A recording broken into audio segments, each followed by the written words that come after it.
இயேசு கிறிஸ்துவை போல மாற வேண்டும் என்பதுதான் தேவன் நம்மேல் வைத்திருக்கிற மிகப்பெரிய திட்டம். ஆதியிலே தன்னுடைய சாயலாகும் தம்முடைய சாயலாகும் ரூபத்தின்படி நம்மை படைத்தவர். சாத்தானுடைய சூழ்ச்சியினாலே நமக்குள்ளே பாவம் வந்து தேவனுடைய சாயலை அற்று போய் உலகத்தின் சாயலையும் பாவத்தின் சாயலையும் நாம் அணிந்து கொண்டிருந்தோம். அந்த பாவ சாயல், அந்த உலக சாயல் நம்மை விட்டு அகற்றும்படியாக 4000 ஆண்டுகள் திட்டமிட்டு, உலக தோற்றத்திற்கு முன்னே திட்டமிட்டார். ஆனால் 4000 ஆண்டுகள் அதை டிராவல் பண்ணி இயேசு கிறிஸ்து பிறக்க வைத்து அவருடைய இரத்தத்தினாலே நாம் எல்லாரும் புதிய மனிதனாய் பிறந்து நாம் எல்லாரும் மீண்டும் பிதாவாகிய தேவனும் ஆண்டவராகிய இயேசு கிறிஸ்துவும் பரிசுத்த ஆவியானவருடைய சாயலின்படியும் ரூபத்தின்படி மாறும்படியாக ஞானஸ்தானத்தினாலே நாம் அடக்கம் பண்ணப்பட்டு புதிய மனிதனாய் மாறி இருக்கிறோம். எபேசியரில் ஒரு வசன வாசித்து நம்ம ஆரம்பிக்க போகிறோம். இதற்காக நாம் சபைக்காக வந்து கொண்டிருக்கிறோம். எபேசியர்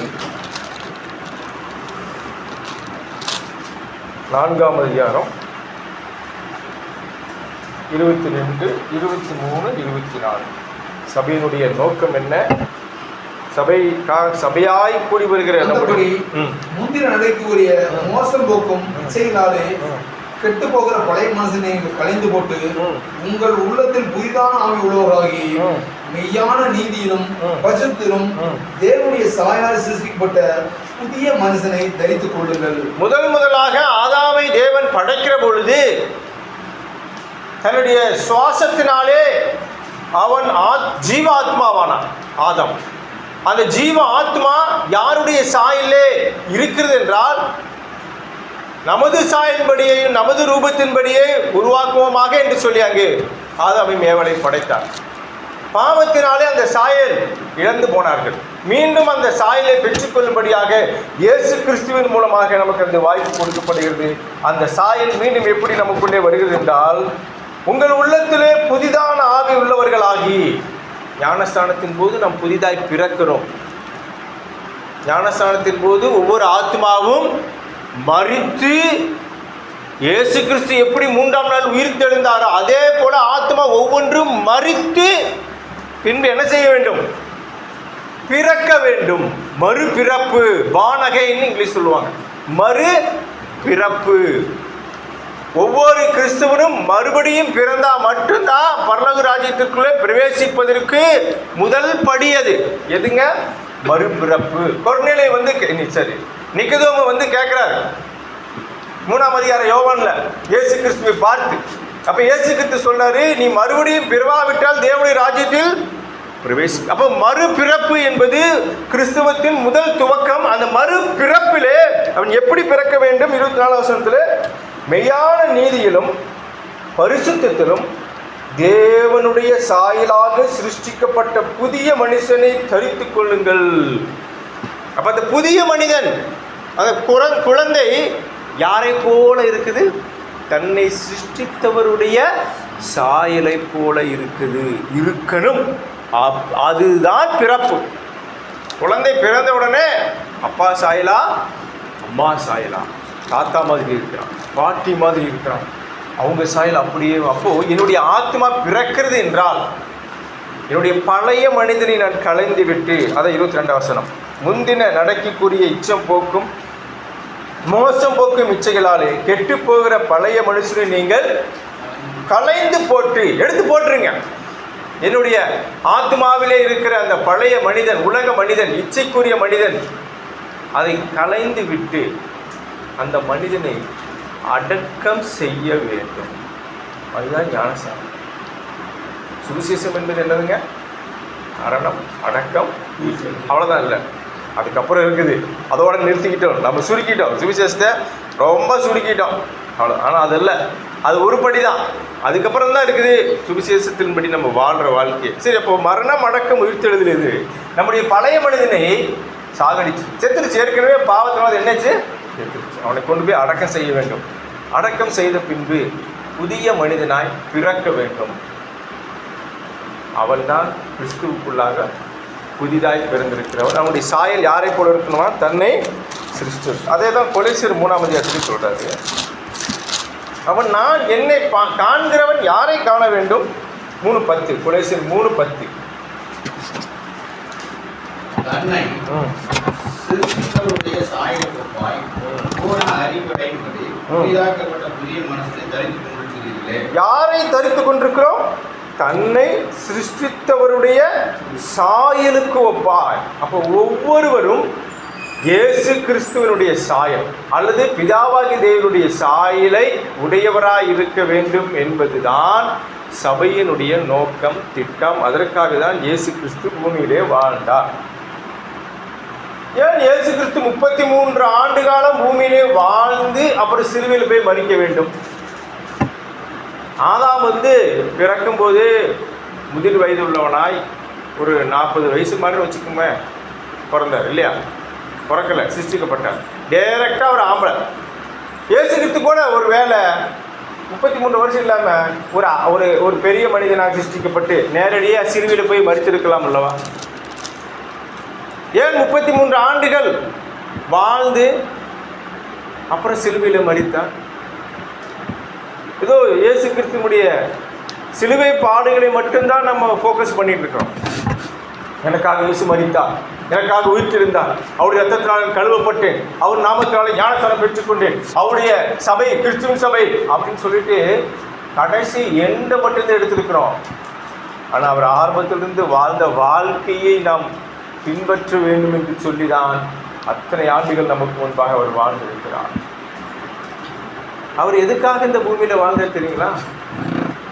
நான் எப்படி பிதாவின் சித்தத்தின்படி வாழ்கிறேனோ அதே போல நீங்களும் பிதாவின் சித்தத்தின்படி வாழ வேண்டும் என்று நமக்கு எதை வைத்து போனார்? மாதிரியை வைத்து போனார். 1 பேதுரு 2:20. இதற்காகவே நீங்கள் அழைக்கப்பட்டீர்கள். இதற்காகவே நீங்கள் அழைக்கப்பட்டீர்கள், ஏனெனில் கிறிஸ்துவும் உங்களுக்காக பாடுபட்டு. கிறிஸ்துவுடைய வாழ்க்கை எப்படிங்க? சில்வர் ஸ்பூன் அப்படிம்பாங்க இங்கிலீஷில். பிறக்கும்போது தங்கத்தட்டில் பிறந்தாயா அப்படின்னு நம்ம தமிழில் சொல்லுவோம். அந்த வாழ்க்கை அல்ல. அப்படி வாழ்க்கை எப்படி இது? பாடுகள் பட்டு நீங்கள் தம்முடைய அடிச்சுவடுகளை தொடர்ந்து வரும்படி உங்களுக்கு மாதிரியை பின்வைத்து போனார். அவருடைய அடிச்சுவடுகளில் நாம் நடக்கும்படியாக தன்னுடைய 33 ஆண்டுகள் வாழ்க்கை வாழ்ந்து காட்டியிருக்கிறார். அவரை பார்த்து புரிந்து கொண்டு அவருடைய அடிச்சுவடுகளில் நடப்போமானால் நம்முடைய ரூபம் புதிய மனிதன் இயேசு கிறிஸ்துவை போல சாயலிலும் ரூபத்திலும் மாற முடியும். அதுதான் சபையினுடைய நோக்கம். அதுக்கு தான் சபைக்கு வந்துட்டுருக்கோம். பரலோகம் போகணும் அப்படின்னா இயேசு வாழ்ந்தது போல இயேசு கிறிஸ்துவனுடைய அடிச்சுவடுகளிலே நாம் வாழ வேண்டும். இயேசு கிறிஸ்து பூமியை விட்டு போகும்போது ஒரு பிரதான கட்டளை கொடுத்தார். அப்போஸ்தலர்கள் பார்த்து என்ன செஞ்சாங்க? பிரதான கட்டளை கொடுத்தார். நீங்கள் போய் ஊருக்கு சபையை கட்டுங்க, என் நாமத்தில் அற்புதங்களை செய்யுங்கள், அடையாளங்களை செய்யுங்கள், சொத்துக்களை வாங்கி போடுங்கள், எனக்காக மணிமண்டபங்களை கட்டுங்கள், எனக்காக பெரிய பெரிய சிலையை வையுங்கள் அப்படின்னு சொன்னாரா? மத்திய 28ஆம் அதிகாரம் என்ன சொன்னார் பாருங்க. மத்திய இயேசு கிறிஸ்து புறப்பட்டு போகிற பொழுது சீசர்களுக்கு கொடுத்த கட்டளை என்னவென்று பாருங்கள். இயேசு கிறிஸ்து மத்திய 28ஆம் அதிகாரம் 16 முதல் 20 வரை வாசிக்க கேட்போம். மத்திய 28, 16 11 சீசர்களும் கலிலேயாவிலே இயேசு தங்களுக்கு குறித்திருந்த மலைக்கு போனார்கள். அங்கே அவர்கள் அவரை கண்டு பணிந்து கொண்டார்கள். சிலரோ சந்தேகப்பட்டார்கள். அப்பொழுது இயேசு சமீபத்தில் வந்து அவர்களை நோக்கி, வானத்திலும் பூமியிலும் சகல அதிகாரமும் எனக்கு கொடுக்கப்பட்டிருக்கிறது. ஆகையால் நீங்கள் புறப்பட்டு போய் சகல ஜாதிகளையும் ஈசராக்கி பிதா குமாரன் பரிசுத்த ஆவியின் நாமத்திலே அவர்களுக்கு ஞானஸ்நானம் கொடுத்து, நான் உங்களுக்கு கட்டளையிட்ட யாவையும் அவர்கள் கைக்கொள்ளும்படி அவர்களுக்கு உபதேசம் பண்ணுங்கள். இதோ உலகத்தின் முடிவு பரியந்தம் சகல நாட்டிலும் நான் உங்களுடனே கூடியிருக்கிறேன் என்றார். ஆமென். ஆமென். 12 சீசர்களில் ஒரு சீசர் வீணா போயிட்டார். அப்போ மொத்தம் 11 சீசர் இருக்கிறாங்க. 11 சீசர்களும் இயேசு கிறிஸ்து உயிர் தெழுந்த பிறகு பலமுறை இயேசு கிறிஸ்து அவரை சந்தித்து உபதேசித்து விட்டு அதை வாங்கி வீட்டில் போடுங்க, ஆஃப் பண்ணிடுங்க. தயவுசெய்து ஃபோனை ஆஃப் பண்ணிடுங்க. உங்களுக்கு ஃபோன் வந்துட்டே இருக்குன்னா ஆஃப் பண்ணிடுங்க. நான் இது ரெக்கார்ட் பண்ணிட்டு இருக்கிறேன், அதுவும் சேர்த்து ரெக்கார்ட் ஆகிடும். 11 சீசரும் என்ன செய்கிறாங்க? இயேசு கிறிஸ்து கொடுத்து பேசிட்டு இருக்கிறாங்க. முடியுது. அப்பொழுது இயேசு சமீபத்தில் வந்து அவர்களை நோக்கி, வானத்திலும் பூமியிலும் சகல அதிகாரம் எனக்கு. இந்த சகல அதிகாரம் முதல்ல பிறப்பதற்கு முன்பதாகவே தேவனோடு இருக்கும்போது இருந்தது. பிலிப்பியர் 2:5 அதையெல்லாம் விட்டு மனிதனாய் வந்தார். மனிதனாய் வந்து வாழ்ந்து பிதாவின் சித்தத்தின்படி மரணித்து என்ன செய்யறாரு? உயிர் தெழுந்து போகும் பொழுது இந்த அதிகாரம் எனக்கு கொடுக்கப்பட்டிருக்கிறது. ஆகையால் நீங்கள் புறப்பட்டு போய் சகல தேசத்தாரையும், தேசம்தான் இருக்கு மொழிபெயர்ப்புல, இவங்க என்னவோ ஐயரு தான் மொழிபெயர்க்கினாங்க, வேண்டும் போட்டு விட்டாங்க. ஆமா, சகல தேசத்தாரையும் என்னவா மாத்தணுமா? சீசராக்கி. இந்த 11 சீசரும் மறுபடியும் போய் உலகத்தில் இருக்கிறவங்க எல்லாத்தையும் என்னவா மாத்தணும்? அவங்க 11 பேர் மட்டும் சீசர் அல்ல. இன்று யாரெல்லாம் இயேசு கிறிஸ்துவை சொந்த இரட்சகராக ஏற்றுக்கொள்ளுகிறார்களோ அவர்கள் எல்லாம் என்னவா இருக்க வேண்டும்? சீசராக்கி. அப்புறம் தான் ஞானஸ்நானம் கொடுக்க சொல்றாரு. சீசர் ஆகிறதுக்கு முன்பதாக ஞானஸ்நானம் நம்ம எல்லாரும் அப்படித்தான் வாங்கிட்டோம். நமக்கு தெரியாது. நமக்கு இருந்த முன்னோர்கள்லாம் வெள்ளக்காரன் வரான்னு சொல்லிட்டு அமுக்கிட்டாங்க. வாய்ப்படி கேட்ட மாதிரி ஆகிப்போச்சு கடைசியில். இப்படி இதெல்லாம் நடந்துச்சு. மாமன் சொன்னேன், சித்தப்பன் சொன்னேன், எங்கள் அப்பன் சொன்னேன், எங்கள் தாத்தா சொன்னேன், சர்ச்சுக்கு போனேன், ஞானஸ்நானம் சொல்லி எடுத்துக்கிட்டேன். நல்லது நடக்குன்னு சொன்னால் எடுத்துக்கிட்டேன். ஆனால் ஞானஸ்நானம் எடுப்பதுக்கு முன்னே அவர் யாரை மாறணும்? சீசர் ஆக்கி. பிதா குமாரன் பரிசுத்த ஆவி நாமத்தினாலே அவர்களுக்கு ஞானஸ்தானம் கொடுத்து. அப்போ ஒவ்வொருவரும் கிறிஸ்துவுக்குள் இருக்கிறவர்களும் யாரா இருக்கணும்? சீசன். யாருங்க? சீசன்னா என்னங்க? குருவை பின்பற்றுகிறவன், அவன் தான் சீசன். சீசன்னா தனியா சீசனா இருக்க முடியாது. குரு சிஷ்யன். குருவுக்கு நான் என்னவா இருக்கிறேன்? சீசன். என்னுடைய குரு யாரா இருக்கிறாருங்க? இயேசு கிறிஸ்து. அப்ப இயேசு கிறிஸ்துவை குருவை நாம் ஒவ்வொருவரும் எப்படி இருக்கணும்? சீசனை போல பின்பற்ற வேண்டும். 20 கிடைச்சி அடுத்து, நான் உங்களுக்கு கட்டளையிட்ட யாவைகளையும். ஞானஸ்நானம் கொடுத்தா பத்தாது. ஞானஸ்நானம் கொடுத்தா அடுத்து என்ன செய்யணுமா? நான் உங்களுக்கு கட்டளையிட்ட யாவையும் அவர்கள் கை கொள்ளும்படி அவர்கள் உபதேசம் பண்ணுங்கள். டு ஒபே, கீழ்ப்படியணும். அவர் சொல்ற ஒவ்வொரு வார்த்தையும் நான் கை கொண்டு கீழ்ப்படியணும். அவன் தான் சீசன். கேட்குறவனெல்லாம் சீசன் அல்ல. எல்லாரும் கேட்பாங்க, எல்லாரும் கிறிஸ்துவை பற்றி பேசுவாங்க. இன்னைக்கு இருக்கிற அரசியல்வாதிகள் நிறைய பேர் கிறிஸ்துவங்க அல்லாதவங்கெல்லாம் நம்மளை விட அதிகமான பைபிளை படித்தவங்க. ஆனால் அவங்க என்ன செய்யலை? ஏற்றுக்கொள்ளவில்லை, கை கொள்ளவில்லை. சில சூழ்நிலைகளில் நம்மளும் அப்படி தான் இருக்கிறோம். சத்தியத்தை நிறைய கேட்குறோம், கேள்வி அறிவு இருக்குது, ஆனால் அது என்ன செய்ய முடியல? கை கொள்ள முடியவில்லை. என்ன சொல்றாரு? நான் உங்களுக்கு கட்டளையிட்ட யாவையும் அவர்கள் கை கொள்ளும்படி அவர்களுக்கு உபதேசம் பண்ணுங்கள். அப்போ சீசனாகிய நாம் இயேசு கிறிஸ்து சொன்ன உபதேசத்தை கேட்க வேண்டும், பின்பு என்ன செய்ய வேண்டும்? கை கொள்ள வேண்டும். சீசன்னா எப்படி இருக்கு? இப்போ மார்க் 8ஆம் அதிகாரம் சீசன் என்ன பண்ணுவார் பாருங்க. மார்க் 8ஆம் அதிகாரம். யார் சீசன்?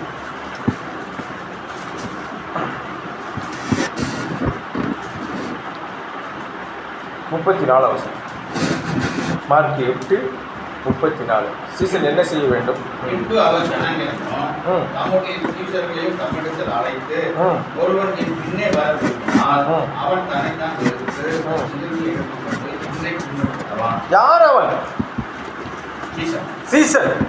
சீசன் அந்த வசனத்தில் இல்லை. அந்த மறுபடி படிக்கல, இன்னொரு வசனம் படிச்சா தெரிஞ்சிடும். 12 சீசர்களையும் மாத்திரமல்ல, அந்த வசனம் கவனிங்க. பின்பு அவர் ஜனங்களையும், கூட்டம் அவரை சுற்றி என்னவா இருக்குது? கூட்டம் அதிகமாக இருக்குது. ஜனங்களையும் தம்முடைய சீசர்களையும் தம்மிடத்தில் வரவழைத்து, ஒருவன் என் பின்னே வர விரும்பினார். இயேசு கிறிஸ்துவை ஏற்றுக்கொள்வதற்கு முன்பதாகவே நமக்கு என்ன வேண்டும்? விருப்பம் வேண்டும். இவரை நான் பின்பற்றப் போகிறேன், இவர்தான் உலக இரட்சகர், இவர் என்னுடைய பாவத்திற்காக மரித்தார் அப்படின்னு ஏற்றுக்கொண்டு அவரை விரும்பினார்.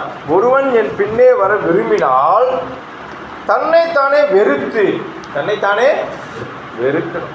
ஒரு சீசன் என்ன செய்ய வேண்டும்? தன்னைத்தானே வெறுக்க வேண்டும். மத்திய லூக்கா படிச்சோமா? லூக்காலே வாங்க படி 9ஆம் அதிகாரம்.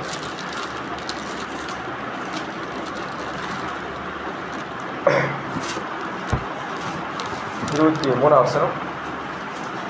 பின்பு அவர் எல்லாரையும் நோக்கி, ஒருவன் என் பின்னே வர விரும்பினால் அவன் தன்னைத்தானே வெறுத்து தன் சிலுவையை எடுத்து அனுதினம் எடுத்துக்கொண்டு என்னை பின்பற்ற கடவன். லூக்கா 14ஆம் அதிகாரம், லூக்கா 14ஆம் அதிகாரம். இங்கேதான் சீசன் சொல்றாரு. 26ஆம் வசனம், 27ஆம் வசனம். யாதொருவன் என்னிடத்தில் வந்து தன் தகப்பனையும் தாயும் மனைவியும் பிள்ளைகளையும் சகோதரிகளை தன் ஜீவனையும் வெறுக்காவிட்டால் எனக்கு சீசனாய் இருக்க மாட்டான். எனக்கு சீசனாய் இருக்க மாட்டான். யார் சீசனாய் இருக்க வேண்டும் என்று தேவன் இயேசு கிறிஸ்து சொல்லுகிறார். யார் சீசனாய் இருக்கிறான்? தன்னைத்தானே வெறுக்கிறவன், தன் குடும்பத்தை வெறுக்கிறவன். வசனம் சொல்லுது, யாதொருவன் என்னிடத்தில் வந்து தன் தகப்பனையாவது தாயாவது மனைவியும் பிள்ளையும் சகோதரையும் சகோதரிகளையும் தன் ஜீவனையும் வெறுக்காவிட்டால் அவன் எனக்கு. அப்போ சீசன் என்பவன் யாருங்க? தன்னைத்தானே வெறுக்கிறவன், தன் குடும்பத்தை வெறுக்கிறவன். அடுத்து பாருங்க 27. தன் சிலுவையை எடுத்துக்கொண்டு எனக்கு பின் செல்லாதவன் எனக்கு சீசனாக இருக்க மாட்டான். அப்போ இயேசு கிறிஸ்து பரலோகத்துக்கு செல்வதற்கு முன்பதாக கொடுத்த மிகப்பெரிய பிரதான கற்பனை, நீங்கள் உலகம் எங்கும் போய் சகல தேசத்தாருக்கும் சுவிசேஷத்தை சொல்லி சீசராக்கி பிதா குமாரன் பரிசுத்த ஆவி நாமத்தினாலே ஞானஸ்தானம் கொடுங்க. அந்த சீசன் என்பவன் எப்படி இருக்க வேண்டும்? 2 எஜமானுக்கு கூலி செய்ய முடியுமா? 2 பேர் இடத்துல வேலை செய்ய முடியுமா? பழைய ஏற்பாட்டில் தேவன் பல மனைவிகளை அனுபவிச்சு கொடுத்தார். புதிய ஏற்பாட்டில் ஒரே ஒரு மனைவி தான், ஒரே ஒரு புருஷன் தான். ஒருத்தர் 2 புருஷனை வச்சுக்க முடியாது, ஒருத்தி 2 பொண்டாட்டி வச்சுக்க முடியாது. எங்கேயுமே 2 அனுமதி இல்லை. அப்போது நான் இயேசு கிறிஸ்துவை குருவாக ஏற்றுக்கொண்டால் நான் யாருக்கு ஊழியம் செய்கிறேன், யாருக்கு வேலை செய்கிறேன், யாரை விரும்புகிறேன், யாரை நேசிக்கிறேன்? லூக்கா 9ஆம் அதிகாரத்தில் நம்ம படிக்கிறோம் இல்லைங்களா?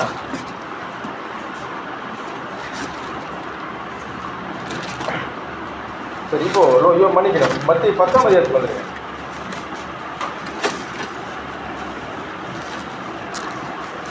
தாய் தகப்பன சீசர்கள் அப்போ என்ன செய்யுது? விட்டுட்டு ஓடிடலாமா? லூக்கா 10ஆம் அதிகாரம் 38 அதுக்கு மேல இருந்து வாசிக்கணும். 34 வாசிக்கணும். பூமியின் மேல் சமாதானத்தை அனுப்புவதே என்று எண்ணாதீர்கள், சமாதானத்தை அல்ல பட்டயத்தை அனுப்பி வந்தேன். எப்படியே மகனுக்கும் தகப்பனுக்கும் மகளுக்கும் தாய்க்கும் மருமகளுக்கும் மாமிக்கும் பிரிவின் உண்டாகவே வந்தேன். ஒரு மனுஷனுக்கு சத்துருக்கள் அவன் வீட்டாரே. தகப்பனையாவது தாயாவது என்னிலும் அதிகமாக நேசிக்கிறவன் எனக்கு பாத்திரல்ல, மகனையாவது மகளையாவது என்னிலும் அதிகமாய் நேசிக்கிறவன் எனக்கு பாத்திரல்ல. தன் சிலுவை எடுத்துக்கொண்டு என்னை பின்பற்றாதவன் எனக்கு பாத்திரல்ல. தன் ஜீவனை காக்கிறவன் அதை இழந்து போவான், என் நிமித்தம் தன் ஜீவனை இழந்து போகிறவன் அதை காப்பான். அப்போ இயேசு கிறிஸ்து சீசனுடைய கண்டிஷன் அல்லது சீசனுடைய தகுதியை பற்றி சொல்கிறார். ஒருவன் தன் தகப்பனையும் தன் தாயும் தன் மனைவி தன் பிள்ளைகளை தன் சகோதரையும் வெறுக்காவிட்டால், தன்னையும் வெறுக்காவிட்டால் அவன் யாராக இருக்க மாட்டான்? சீசனாக. அப்போது மனைவியில் விட்டுறாமா, வீட்டுக்கு போயிருங்க, உங்கள் வீட்டுக்கெல்லாம் போயிருங்க, நான் இயேசு கிறிஸ்து சீசனாக இருக்கிறேன். அம்மா அப்பா உங்களுக்கெல்லாம் கடமை செய்ய மாட்டேன், நான் இயேசு கிறிஸ்து சீசனாக இருக்கிறேன். ஐயோ என் அண்ணன் தம்பி நான் பார்க்க மாட்டேன், இயேசு கிறிஸ்து சீசனாக இருக்கிறேன். என் பிள்ளைகளை நான் கவனிக்க மாட்டேன், நான் இயேசு கிறிஸ்து சீசனாக இருக்கிறேன். அப்படியே அந்த வசனம் சொல்லுது 10ஆம் அதிகாரத்தில் மத்தியில் தெளிவாக சொல்கிறாரு. தகப்பனையாவது தாயாவது என்னிலும் அதிகமாக நேசிக்கிறவன் எனக்கு பாத்திரன் அல்ல. நேசிங்கப்பா, உங்கள் அம்மாவை நேசிங்க, அப்பாவை நேசிங்க, மனைவியை நேசிங்க, பிள்ளைகளை நேசிங்க, உன் நண்பனை நேசிங்க, உன் சகோதரனை நேசிங்க, உன் சித்தப்பாவை நேசிங்க, பெரியப்பாவை எல்லாரும் நேசிங்க. ஆனால் யாருக்கு முதலிடம் கொடுக்கிறோம்? அதுதான் முதலாவது தேவனுடைய ராஜ்யத்தினுடைய நீதி. என்னிலும் அதிகமாக நேசிக்கிறவன் நேசிக்கணும். யாரை அதிகமாக நேசிக்கணும்? ஆண்டவராகிய இயேசு கிறிஸ்துவை மாத்திரமே ஃபர்ஸ்ட் பிளேஸ். அவன் தான் சீசன். அப்புறம்தான் மனைவி பிள்ளைகள் குடும்பம் குட்டி வந்து போனது எல்லாம் அப்படித்தான். அடுத்து சொல்றது, என்னிலும் அதிகமாக நேசிக்கிறவன் எனக்கு பாத்திரம் அல்ல. அப்படி இயேசு கிறிஸ்துவை நான் உண்மையாகவே நேசித்து அவருக்கு முதலிடம் கொடுத்து வரும்போது நான் எதை தான் சுமந்து வர்றேன்? தன் சிலுவையை எடுத்துக்கொண்டு என்னை பின்பற்றாதவன் எனக்கு பாடுகள் உண்டு. ஏன் நான் மேலே சொல்லிட்டார் 34 வசனத்தில், பூமியின் சமாதானத்தை அனுப்ப வந்தேன் என்ன அதுங்கள் சமாதானத்தை அல்ல பட்டயத்தையே காயங்கள் ஏற்படும். ஏதோ சவுக்குன்னு சொல்லியிருந்தா பரவாயில்ல, குச்சின்னு சொல்லியிருந்தா பரவாயில்ல, பட்டைன்னு சொன்னால் பட்டையை எப்படி வீசினா என்ன ஆகும்? போடு உழுகும், வெட்டு உழுகும், காயம் உழுகும், கண்டிப்பாக சேதாரம் நடக்கும். அதான் சொல்கிறார், பட்டயத்தை அனுப்ப வந்தேன் மகனுக்கும் தகப்பனுக்கும் மகனுக்கும் தாய்க்கும் மருமகளுக்கும் மாமிக்கும் பிரிவினை உண்டாக்க வந்தேன். ஒருவன் மனுஷனுக்கு சத்துருக்கள் அவன் வீட்டார். உண்மையான சீசனாய் நான் என்னுடைய வீட்டிலே இருப்பேனானால் முதல்ல யார் என்னை வெறுப்பா? என் குடும்பம் என்னை வெறுக்கும். அவன் தான் சீசன். குடும்பத்தில் பிரச்சனை சண்டை வருது இயேசு கிறிஸ்து நிமித்தமாக, நான் இயேசுவை ஏற்றுக்கொண்டதுனாலே. ஏன்னா மித்தவங்களாம் எங்கே இருப்பாங்க? உலகத்தோடு உலகத்தினுடைய சாயிலே உலகத்தினுடைய விருப்பத்திலே வாழ்ந்து கொண்டிருப்பார்கள். இந்த சீசனால் நம்ம என்ன செய்வான்? அதையெல்லாம் விட்டுட்டு வந்து வேறு வழியிலே அழைக்கப்பட்ட நோக்கத்தை அறிந்து கொண்டு இயேசு கிறிஸ்துவுக்கு பின்பாக செல்லும் பொழுது கண்டிப்பாக ஒரு இடத்துல என்ன ஆக முடியாது? சமாதானமாகவே முடியவே முடியாது. இந்த சிலுவை எத்தனை நாள் தான் நம்ம தூக்கி போகிறது? 9 சொல்கிற அந்த வார்த்தையை நீங்கள் கவனிச்சிங்களா? சிலுவை நான் எத்தனை நாள் தான் தூக்கி போகணும்? ஒரு 10 நாள், ஒரு 6 மாதம் ட்ரீட்மெண்ட் மாதிரியா? டாக்டர்கிட்ட போகிறேன் 10 நாள் எக்ஸசைஸ் பண்ணுங்க, கொஞ்சம் கடுமையாக இருக்கும், வலியெல்லாம் போயிடும், அந்த மாதிரியா? எத்தனை நாள் சிலுவையை எடுத்துக்கொண்டு செல்ல வேண்டும்? 23 அவசரம்.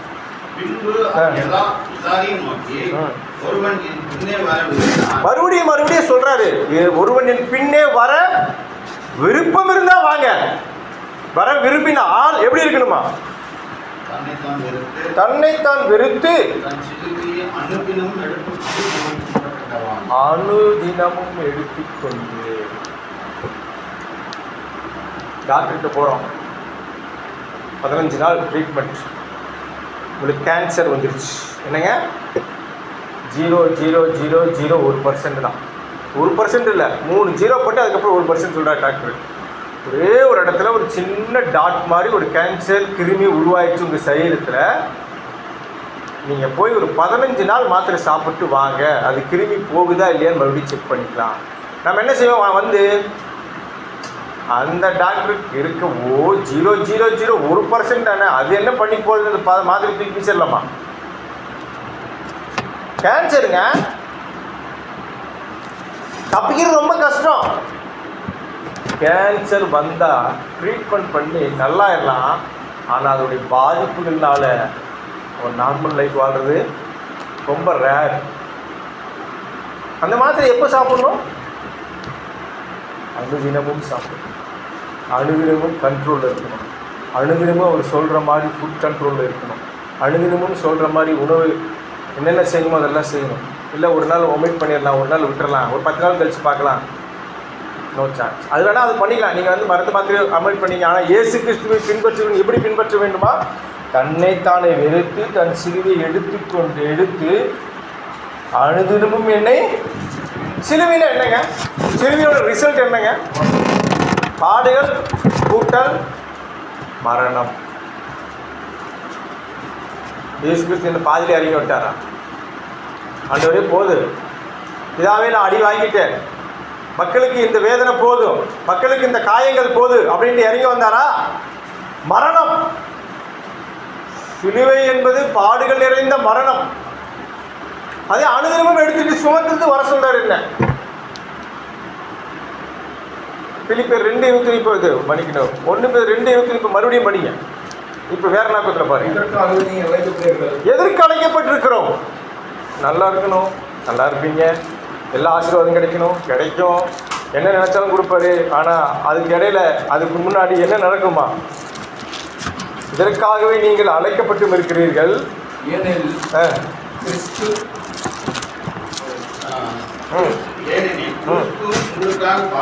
போது கிறிஸ்துவும் உங்களுக்காக பாடுபட்டு நீங்கள் தம்முடைய அடிசுவடுகளை தொடர்ந்து வரும்படி, தம்முடைய அது அடிசுவடு எப்படிப்பட்ட அடிசுவடுங்க? பாடுகள் நிறைந்த அடிசுவடு. 12 சீசன் கூட நடந்து போயிட்டே இருந்தாங்க. இயேசு கிறிஸ்து தனியாக போனாலும் சீசன் தனியாக போனாங்களா? கூடவே தான் வாழணும். அதுதான் சீசத்துவம். இல்லை கடைசி நீங்கள் சிலுவைக்கு போகிறதுக்கு முன்னாடி ஒரு 2 நாளைக்கு முன்னாடி வந்து கூட ஜாயின் பண்ணிக்கிறேன், அப்போ மட்டும் ஒரு 3 நாள் கோர்ஸ் கற்றுக்கிட்டு நான் அப்புறம் நேராக பரலோகம் போயிடுறேன், அப்படியா? நம்முடைய அடிச்சுவடுகளை தொடர்ந்து வரும்படி எதை வைத்து போனாரா?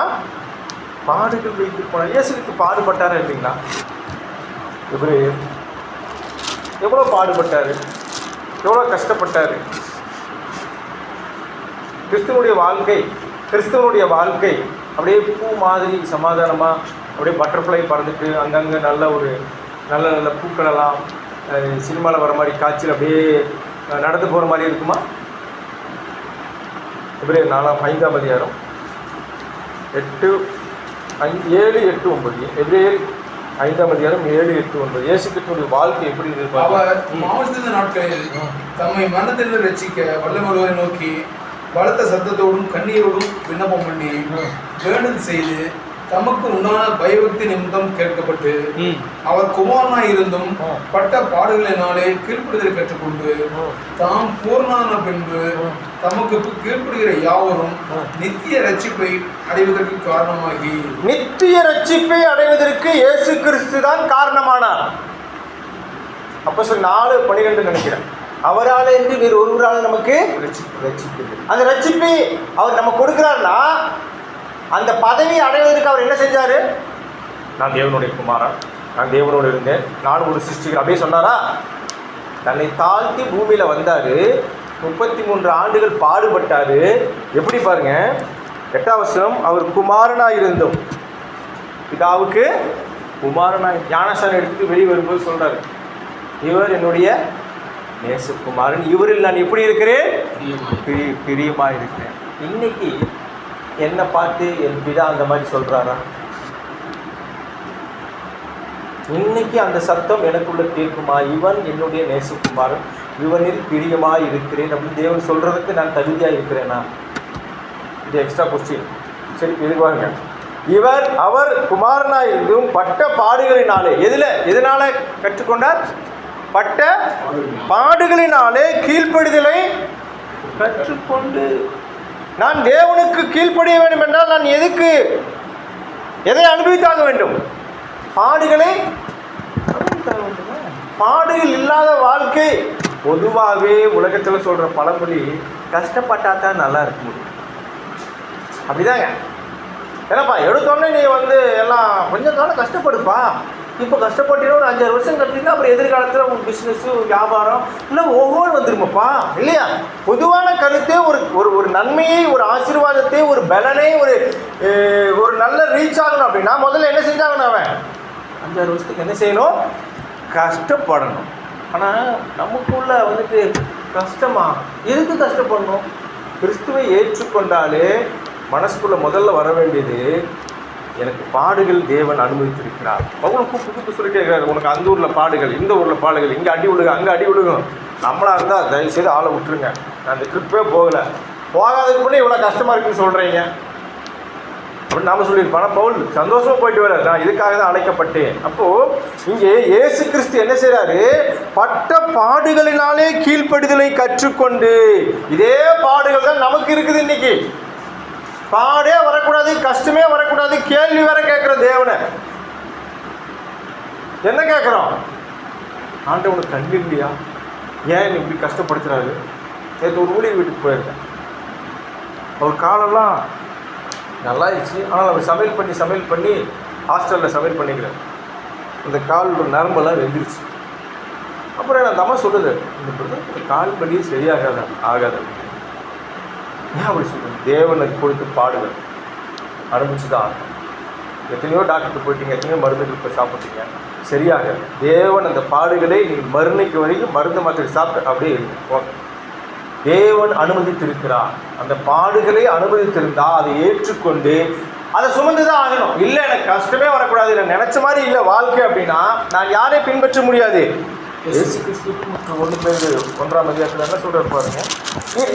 இதுக்கு விதிவிலக்கு இல்லைங்க, யாருமே நான் பின்பற்றுகிறவர் யாரு? பாடுகள் நிறைந்து அதனாலே கீழ்ப்படிதலை கற்றுக்கொண்டு அதுக்கப்புறம் தான் பூர்ணரானாரு. 1 Pétru 1ஆம் அதிகாரம் 6ஆம் வசனம். நமக்கு என்ன இருக்குதா?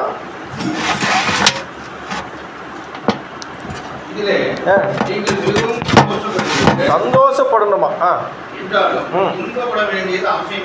அவசியம், அவசியம். அது மஸ்ட். துன்பப்பட வேண்டியது அவசியமானதால் பலவிதமான சோதனைகளினாலே துக்கப்படுகிறீர்கள். ஒரு துக்கம் சோதனை வந்தாவே நம்ம தெரிஞ்சுக்கணும், தேவன் நம்முடைய விசுவாசத்தை என்ன செய்றாரு? சீசன் கூடிய வேலையே அதாங்க. பாடுகள் நிறைந்த வாழ்க்கை 2 வழி. ஒன்று விசாலமான, இன்னொன்று இடுக்கமான வாசல். அது எப்படி இருக்கா? வழி நெருக்கமும். திரும்பி நம்ம 1 Pétruக்கு வரலாம். ஏன் நமக்கு இந்த பாடுகள் தேவன் அனுமதிக்கிறாரு? நிறைய பேர் என்ன நினச்சிட்டாங்கன்னா, ஞானத்தில் எடுக்க போதும், எப்படியோ நம்ம எங்கே வரலாமா போயிடலாம், வாரம் சர்ச்சுக்கு வந்தால் போதும், பந்தி எடுத்தால் போதும், அவ்வளோதான் போதும், ரைட், நமக்கு டிக்கெட் நோ. 7ஆம் அதிகாரம்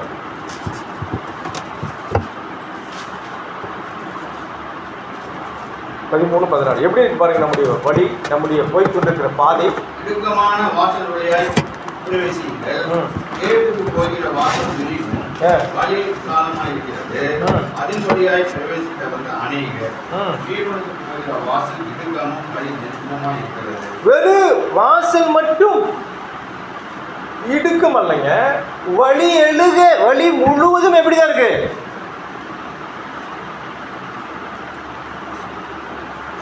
இடுக்கமான வாசல் வழியாய் உட்பிரவேசிங்கள். கேட்டுக்கு போகிற வாசல் விரிவும் வழி விசாலமுமாய் இருக்கிறது, அதன் வழியாய் பிரவேசிக்கிறவர்கள் அநேகர்.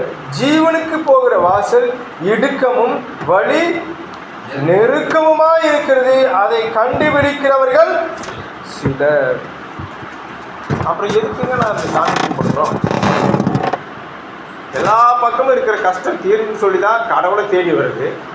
இந்த கடவுள் தேடி வந்தால் எனக்கு உபத்திரவங்கிறீங்க, கஷ்டங்கிறீங்க, பாடுகள்ங்கிறீங்க, எதுக்குங்க நான் வரணும்? அதனால தான் அதை கண்டுபிடிக்கிறவர்கள் சிலர். பாடுகள் இல்லாமல் பரலோகம் போக வேண்டும், அது தேவன் எல்லாருக்கும் அனுமதித்திருக்கிறார். எங்கிருந்து ஆரம்பிக்குதுன்னா குடும்பத்திலிருந்து ஆரம்பிக்கும். முதல்ல பாடுகள் எங்கீங்க? ஊருக்கு வெளியே இருக்கிறாங்க. கணவன் மனைவிக்குள்ள பாடுகள் இருக்க வேண்டும், பிள்ளைகளுக்குள்ள பாடுகள் இருக்க வேண்டும், உறவுகளுக்குள்ளே பாடுகள் இருக்க வேண்டும். எது நிமித்தமாக? வசனத்தின் நிமித்தமாக, சுவிசேஷத்தின் நிமித்தமாக. மனுஷனுக்கு அவன் வீட்டாரே சத்துருக்கள். நான் யாருக்கு முதலிடம் கொடுக்கிறேன்? கணவன் மனைவி பிள்ளைகள் எல்லாம் முக்கியம்தான், ஆனால் அதை விட யார் தான் எனக்கு முதல்ல முக்கியம்? பிதாவாகி தேவனும் அவருடைய ராஜ்யம். ஆதியிலே தேவன் வானத்தையும் பூமியும் சிருஷ்டித்தார். அந்த ஆரம்பமே எப்படி ஆரம்பிக்குதுங்க? ஆதியிலே தேவன். ஆரம்பமே எங்கே தான் ஆரம்பிக்கணும்? அதுதான் முதலாவது தேவனுடைய ராஜ்யம். முதலாவது தேவனுடைய ஆதியிலே. என்னுடைய வாழ்க்கையிலே எந்த ஒரு சூழ்நிலையிலும் நான் எதை ஆரம்பித்தாலும் எதை செய்தாலும் முதலாவது தேவனுடைய, ஆதியிலே தேவன், முதலாவது தேவன். அதுதான் இயேசு கிறிஸ்து சொல்றார். அவருடைய ஓ தேவனை மட்டும் நேசி அப்படின்னு எங்கேயுமே அவரு முதலிடத்தை எனக்கு கொடு, அப்பொழுதுதான் நீங்களும் நானும் அவருக்கு என்னவா இருக்க முடியும்? சீசனாக இருக்க முடியும். இயேசு கிறிஸ்துவை பின்பற்றுகிறவன் 14,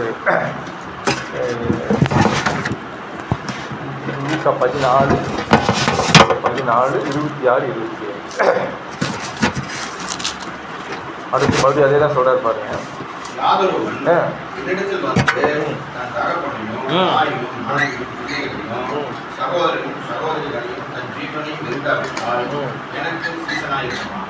அதே மத்திய 16 படிச்சுங்களா? மத்திய 16, 25.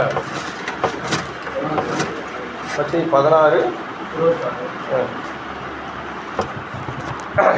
மனுஷன் உலகம் முழுவதையும் ஆதாயப்படுத்திக் கொண்டாலும் தன் ஜீவனை நஷ்டப்படுத்தினால் அவனுக்கு லாபம் என்ன? மேல் 23 வாசி. அவரோ திரும்பி பேதுருவை பார்த்து, எனக்கு பின்னாக போ சாத்தானே, நீ எனக்கு இடராயிருக்கிறாய். தேவனுக்கு ஏற்றவைகளை சிந்தியாமல் மனுஷனுக்கு ஏற்றவைகளை சிந்திக்கிறாய் என்றார். அப்பொழுது இயேசு தம்முடைய சீசர்களை நோக்கி, ஒருவன் என்னை பின்பற்றி வர விரும்பினால் அவன் தன்னைத்தான் நிறுத்து தன் சிலுவையை எடுத்துக் கொண்டு என்னை பின்பற்றுவான்.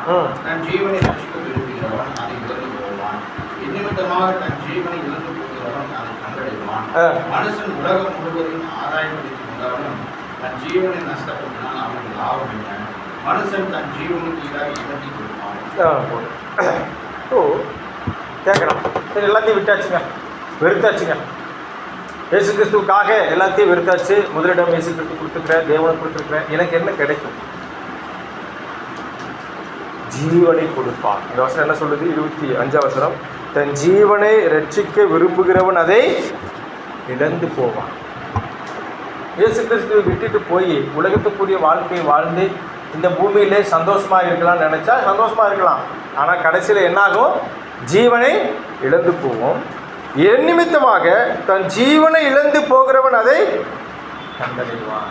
இயேசு கிறிஸ்து நிமித்தமாக நாம் எதையெல்லாம் விட்டு விடுகிறோமோ அதை கண்டிப்பாக நான் என்ன செய்வேன்? கண்டறிவேன்.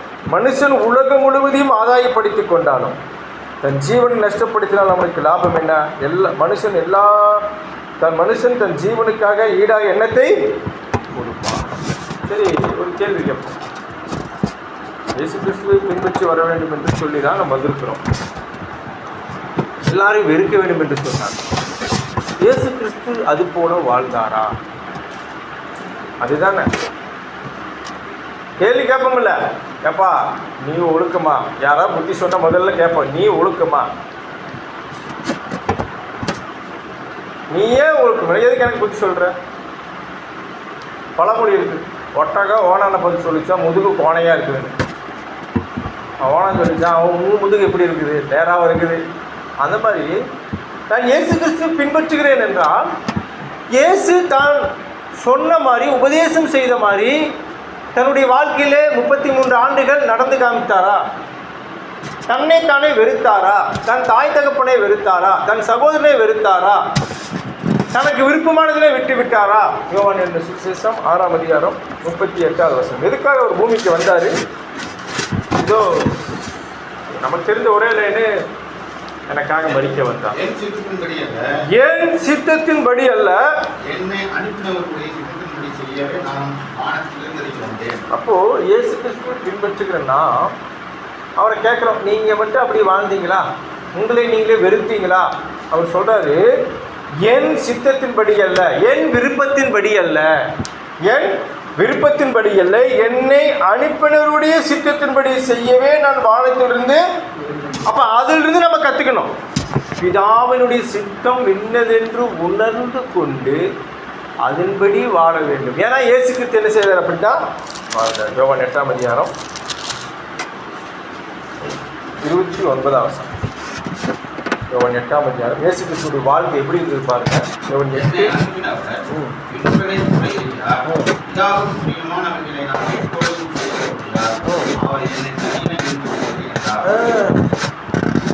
தனியாகவே இல்லை. இயேசு கிறிஸ்து எங்கே போனாலும் பிதாவாகி தேவன் கூட இருக்கிறாராம். எப்படியாமா? ஏன் ஆமா? என்னை அனுப்பினவர் என்னோடு கூட இருக்கிறார். என்னை அனுப்பினவர் என்ன அனுப்பினார்? ஒருத்தர் அவர் என் கூட தான் இருக்கிறார். எப்படின்னு பாருங்க. ஏன் அவர் எப்படி 2 பேர் இருக்கிறாங்கன்னா, பிதாவுக்கு பிரியமானவைகளை நான் எப்பொழுதும் செய்கிறபடியா. பிதாவுக்கு பிரியமானவைகளை நான் எப்பொழுதும் செய்கிறபடியா. நாம் எப்போது பிதாவுக்கு பிரியமானவைகளை செய்கிறோம்? எப்போது நான் இயேசு கிறிஸ்துக்கு பிரியமானவைகளை செய்கிறேன்? இவரு எப்போதுமேட்டாரு. நாம எப்போன்னு கேட்குறோம். எப்போ அப்படி இருக்கிறோம்? எப்போ அப்படி இருக்கணும்? சிலுவை எப்போ எடுத்துகிட்டு போகணுங்க? எத்தனை நாள் எடுத்துகிட்டு போகணுங்க? அனுதினமும் சுமக்க வேண்டும். சிலுவை சுமக்கிறதுனா எப்போ இயேசு கிறிஸ்து சிலுவை சுமந்தாருங்க? டைரக்டாக போயிட்டு பிலாத்து இயேசு கூட்டிகிட்டு போய் சிலுவையில் அடைஞ்சிருங்க அப்படின்னு சொன்னாரா? சிலுவை போவதற்கு முன்பதாக பாடுகள் அடிகள் விழுந்தது, காயங்கள் நிறைந்த அந்த சரீரத்திலே தனது சிறுவி அவர் என்ன செய்கிறாரு? சுமந்து போனார். ஏற்கனவே வலி தாங்க முடியல, ரத்தம் ஒழுகுது சொட்ட சொட்ட, உடல் எல்லாம் காயம், முடிந்த வலிக்கு கிழிச்சிட்டாங்க. இப்போ என்ன சொல்கிறாங்க? சிலுவை எடுத்துட்டு போனார்ல. அப்போ சிலுவைக்கு முன்பதாக என்ன உண்டாங்க? வலி இருக்குது, வலிக்குது, தூக்கிப்போ. அனுதினமும் சிலுவையை எடுத்துக்கொண்டு நான் பின்பற்ற வேண்டும். அப்போ இங்கே 28-29 என்னை அனுப்பினவர் என்னோடு கூட இருக்கிறார். பிதாவுக்கு பிரியமானவர்களை நான் எப்பொழுதும் செய்கிறபடியார். பிதாவுக்கு பிரியமானவர்களை நான் எப்பொழுது செய்வேன்? நான் எப்பொழுது பிதாவுக்கு பிரியமானவர்களை செய்கிறேனோ அப்போதுதான் நான் இயேசு கிறிஸ்துவுக்கு யாராக இருக்கிறேன்? சீசனாக இருக்கிறேன். இயேசு கிறிஸ்துவ அடிச்சுவடியில் நடக்கிறேன். இயேசு கிறிஸ்துவனுடைய சாயிலே வளர்கிறேன். இயேசு கிறிஸ்துவனுடைய பூரணமே எப்போ பூர்ணம் அடைஞ்சால்? பட்ட பாடுகளினாலே கீழ்ப்படுதலை பெற்றுக்கொண்டு. உங்களுடைய வீட்டிலும் என்னுடைய வீட்டிலும் பாடுகள் இருக்குதுன்னா தான் நான் வளர்ச்சி அடைவேன். பாடுகள் இல்லைன்னா நான் என்னுடைய விசுவாசம் என்ன செய்யாது? தெரியாது. 25 வருஷம் சாராலும் ஆபிரகாமும் பாடுபட்டாங்க, கேவலப்பட்டாங்க, அவமானப்பட்டாங்க, அநேக உபத்திரவங்களை பட்டாங்க. ஈசாக்கு பிறந்ததுக்கு அப்புறம் மறுபடியும் என்னதான் வந்துச்சு? ஆபிரகாம் தேவன் சோதித்தார். நமக்கு சோதனை உண்டு, பாடுகள் உண்டு, உபத்திரவங்கள் உண்டு. அப்போதான் நாம் யாருக்கு தெரியும் என்ன விசுவாசத்தில். 1 பேர் 1ஆம் அதிகாரம், அது பாதியிலே விட்டுட்டு வட்டா முடிச்சிடலாம். 1 பேர் 1ஆம் அதிகாரம் 6-7. இதில் நீங்கள் மிகவும் சந்தோஷப்படுகிறீர்கள். சந்தோஷப்படணுமா? 1 பேர் 1:6. ஏனென்றால் துன்பப்பட வேண்டியது அவசியமாக. இப்பொழுது கொஞ்ச காலம் பலவிதமான சோதனையினாலே துக்கப்படுகிறீர்கள். அழிந்து போகிற பொண்ணு அக்னினாலே சோதிக்கப்படும். அழிந்து போகிற பொண்ணு அக்னினாலே சோதிக்கப்படும். அதை பார்க்கிலும் அதிக விலையை பெற்றதாக இருக்கிற உங்கள் விசுவாசம் சோதிக்கப்பட்டு. எது சோதிக்கப்படுங்க? விசுவாசம். எத்தனை முறை சோதிக்கப்படும்? எத்தனை முறையெல்லாம் சாத்தான் போய் தேவனிடத்தில் சேலஞ்ச் பண்ணுறானோ அத்தனை முறை சோதிக்கப்படும். கரெக்டுங்களா? எத்தனை முறையெல்லாம் சாத்தான் தேவன்கிட்ட போயிட்டு இந்த மாதிரி ஈரோட்டில் ஒருத்தர் இருக்கிறாரு, அவரை இன்னைக்கு சோதிக்க போகிறேன், விசுவாசம் இருக்கிறாரா பார்க்கலாம், பைபிள் படிக்கிறாரா பார்க்கலாம், சண்டை போடுறாரா பார்க்கலாம், கெட்ட வார்த்தை பேசுகிறாரா பார்க்கலாம் அப்படின்னு சேலஞ்ச் பண்ணுறாங்களோ அப்போ நமக்கு என்ன வரும்? சோதனை. அதான் நடக்குது. சோதிக்கப்பட்டு பிள்ளைகள் 12ஆம் கிளாஸ் காலேஜ் படித்து முடிக்கிற வரைக்கும் என்ன நடந்துகிட்டே இருக்குது? நம்ம படிக்கும்போதெல்லாம் காலாண்டு, அரையாண்டு, முன்னாடி இதான் நமக்கு தெரியும் நம்ம காலத்துனால. இப்போ எப்படி தெரியுமா? Weekly test, monthly test, periodical test, என்னென்னோ சொல்கிறாங்க புதுசாக. யூனிட் டெஸ்ட்டு வச்சுக்கிட்டே இருக்கிறாங்க, எழுதிக்கிட்டே இருக்கிறாங்க. ஐயோ கஷ்டமாக இருக்குது, நான் பள்ளிக்கூடம் போகல, டெஸ்ட்டு வச்சுட்டே இருக்கிறாங்க. ஏதாவது வீட்டில் விடுவாங்களா? 4 சாத்து மறுபடியும் பள்ளிக்கூடத்தில் கொண்டு விடுவோம். எத்தனை முறை சோதிக்கப்படுகிறோமோ அத்தனை முறை நான் என்னாக இருக்க போகிறேன்? பொன்னாக விளங்க போகிறேன். என்ன சொல்றது? 7 என்ன சொல்றது? பேரு அழிந்து போகிற பொண்ணு அக்கினினாலே சோதிக்கப்படும். ஏங்க நம்ம இன்னைக்கு ரேட்டு 15 ரூபா 15,000 ரூபா ஒரு கிராம் வாங்குறோம். நேராக போய் மண்ணுக்குள்ளே போய் தங்கம்னு எடுத்துகிட்டு வருவாங்களா? தங்கம்னு எடுத்து வருவாங்க, ஒரு கழிவு எடுத்துகிட்டு வருவாங்க. அதை என்ன செய்வாங்க? 7 முறை 8 முறை போட்டு வேக வச்சு அது இருக்குதெல்லாம் பிரித்து எடுத்துக்கலாம். கட்டியாயிடும். அது சும்மா கட்டி யார் வாங்கிக்கிறா?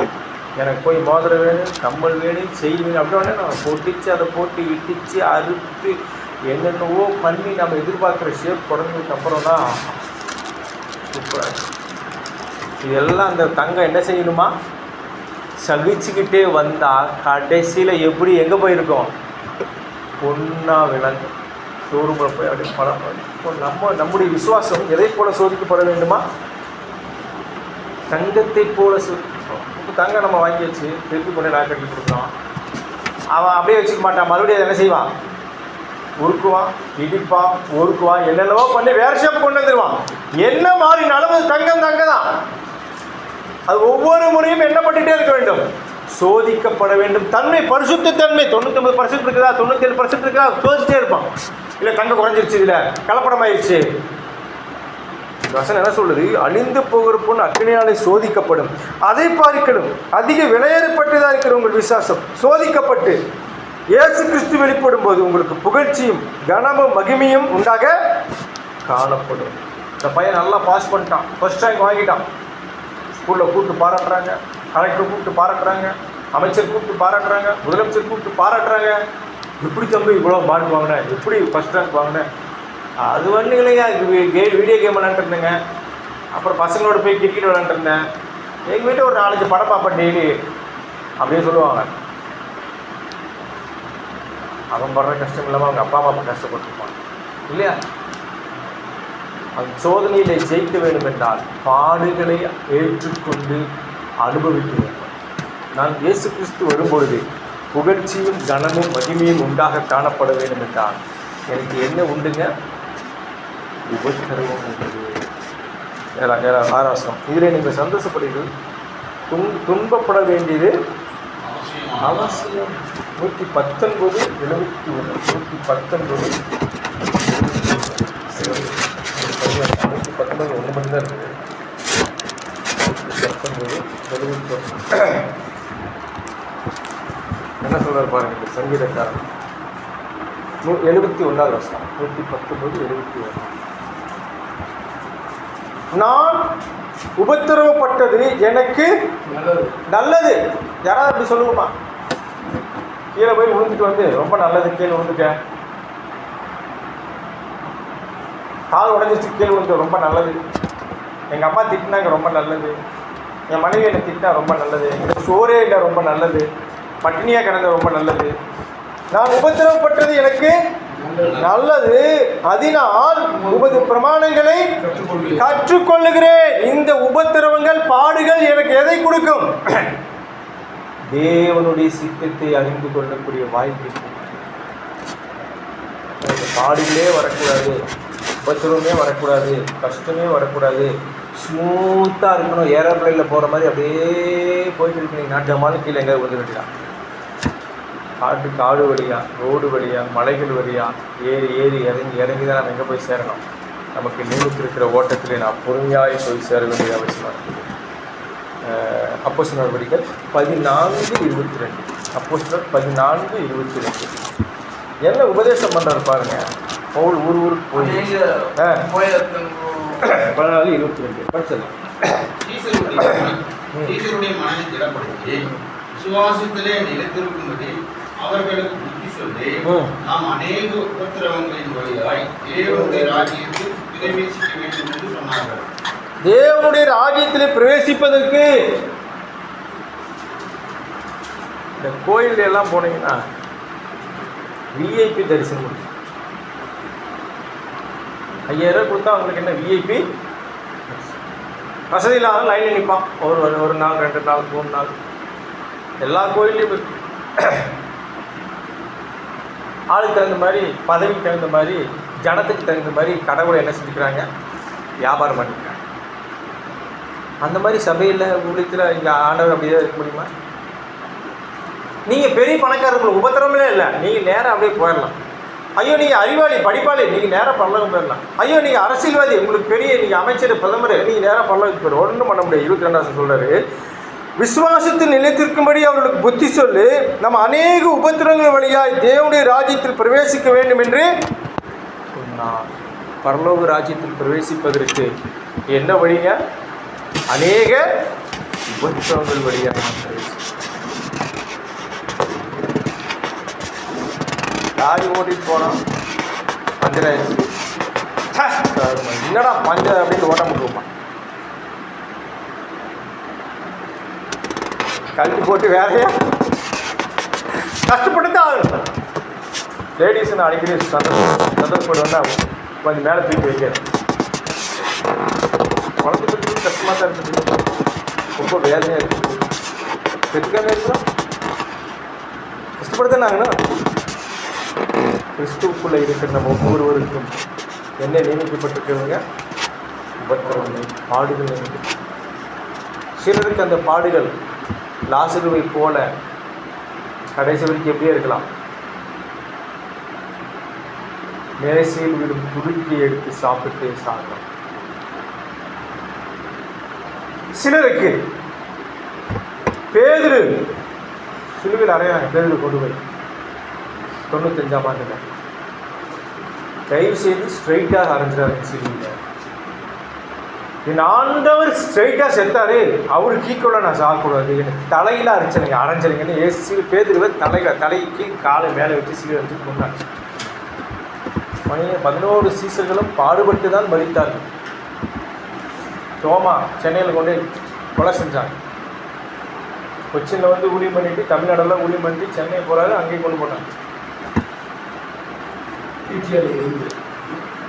ஒவ்வொரு சீசர்களுடைய பாடுகள், அது மரணங்கள் சாட்சியுள்ள மரணமாயிருக்கும். நாம் அவருடைய சீசராகிருக்கோம். உண்மையாகவே அவர் பின்பற்ற வேண்டும். நாம் எதிர்பார்த்த ஆசீர்வாதத்தை தருவாரோ தரலையோ அது அவர் கையில் தான் இருக்குது. நாம் எதிர்பார்க்கிற சந்தோஷமான வாழ்க்கை அவர்கிட்ட தான் இருக்குது. நாம் செய்ய வேண்டியது என்னவென்றால், நான் இயேசு கிறிஸ்துவை உண்மையாக அனுதினமும் அவருடைய சிலுவையை ஏற்றுக்கொண்டு இயேசு கிறிஸ்து தன் தாய் தகப்பனை வெறுத்தாரா, தன்னைத்தானே வெறுத்தாரா? இன்னொரு முறை படிக்க போகிறோம். அது இன்னும் முடிக்கவே இல்லை. அந்த கேள்வி ஒரே ஒரு பதில் சொன்னோம். என்னுடைய வாழ்க்கையில் என்னுடைய விருப்பப்படி நான் வாழ வரவில்லை. யோவான் 6ஆம் அதிகாரம் 38ஆம் வசனம். என் சித்தத்தின்படி அல்ல, என்னை அனுப்பினுடைய சித்தத்தின்படி செய்யவே பூமிக்கு வந்திருக்கிறேன்.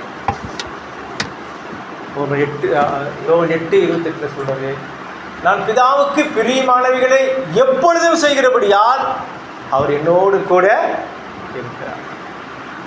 என் பிதா என்னோடு கூட இருக்க வேண்டும் என்றால் என்னுடைய வாழ்க்கை எப்படி இருக்க வேண்டும்? அவர் சொன்னபடி, அவருக்கு பிரியமானபடி வாழ்ந்தேனானால் என்னுடைய சாயல் யாரை போல மாறும்? இயேசு கிறிஸ்துவை போல மாறும், பிதாவாகிய தேவனை போல. அதுதான் சபையின் நோக்கம். அதுக்காக நம்ம வந்திருக்கிறோம். நாம் ஒவ்வொருவரும் கிறிஸ்துவை போல பூர்ண புருஷனாக வேண்டும். எபேசியர் 4ஆம் அதிகாரம் 12-13 வசனம். கிறிஸ்துவை நோக்கி பிரயாசப்படுவோம். கிறிஸ்துவின் சபையானது கிறிஸ்துவை பிரதிபலிக்கிற சபையாக இருக்க வேண்டும். பிரதிபலிப்புன்னு என்னங்க? கண்ணாடியில் போய் பார்த்தா யார் தெரிவாங்க? கிறிஸ்து தெரியும். என்னை நான் பார்க்கும்போது யாரை பார்த்த மாதிரி தான் இருக்கணும்? கிறிஸ்துவை பார்த்து போகிறேன்.